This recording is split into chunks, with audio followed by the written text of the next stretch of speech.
May the 2nd, 1970. Smoked kippers for breakfast and a guilty chuckle over the Wizard of Id in the newspaper. Couldn't find me arch support, so made the best out of a couple of balls of puff pastry.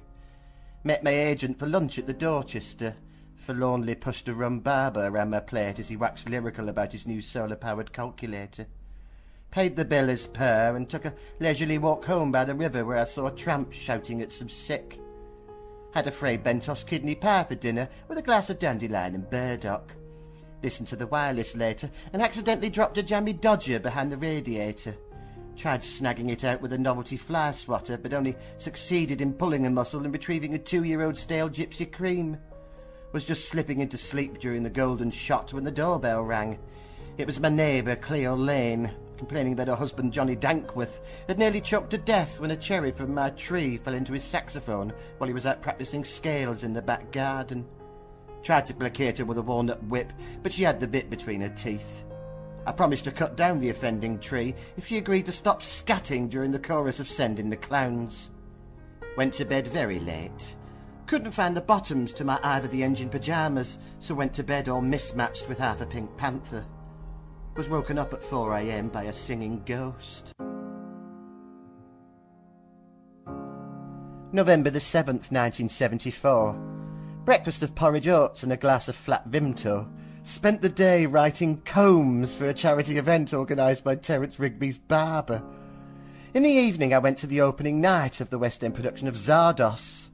Jim Dale made a passable Zed, even pulling off a decent Sean Connery impression, but the rest of the cast seemed somewhat mismatched and woolly. Thought the whole affair felt 20 minutes over long, but the dance numbers were jolly if not edifying. Met Wilfrid Bramble in the interval, who said that the floating head of Zardos had reminded him of his army days. He didn't say why. He didn't hang around for the second act, claiming that he had an urgent appointment with an albino haberdasher in Earl's Court. Had a late supper at the Ivy. The prawn cocktail was fighting for supremacy through a veritable savannah of gem lettuce. The steak was bluer than the Raymond Review bar, and the plum duff was a cold, cloying mess. Things got from bad to worse when the rather drunk Kenneth Williams climbed on board the grand piano and got his dick out. Caught a taxi home as it was raining something terrible. The driver was a chatty sort who gave me his wife's secret recipe for Battenberg cake, or when he claimed that his son was going to be baptised the next day with the name Jamiroquai. Had a sneaky wedge of cheddar with a Bramley apple and fell into bed very late.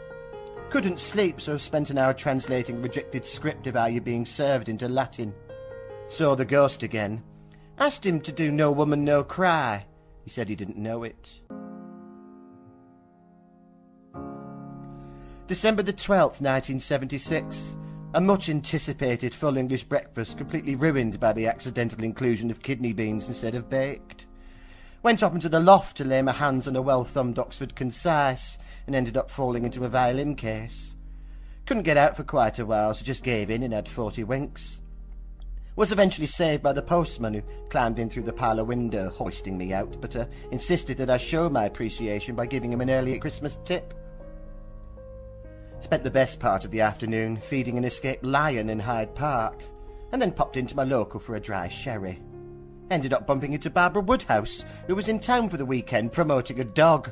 Pressed her on all matters cocker spaniel before making my excuses and getting a bus home for a plate of microwave faggots. Bled the radiators for what seemed like the 5th time this week, and then spent a sombre hour doing rewrites for a ghastly and possibly racist Max Bargrave's Easter special. Resorted to throwing a bucket of Panda Cola on a pair of rotting foxes in the garden, and decided to call it an early night under the covers with a half-red naked ape. Saw the ghost again. Didn't sing, but offered to help me with the plumbing.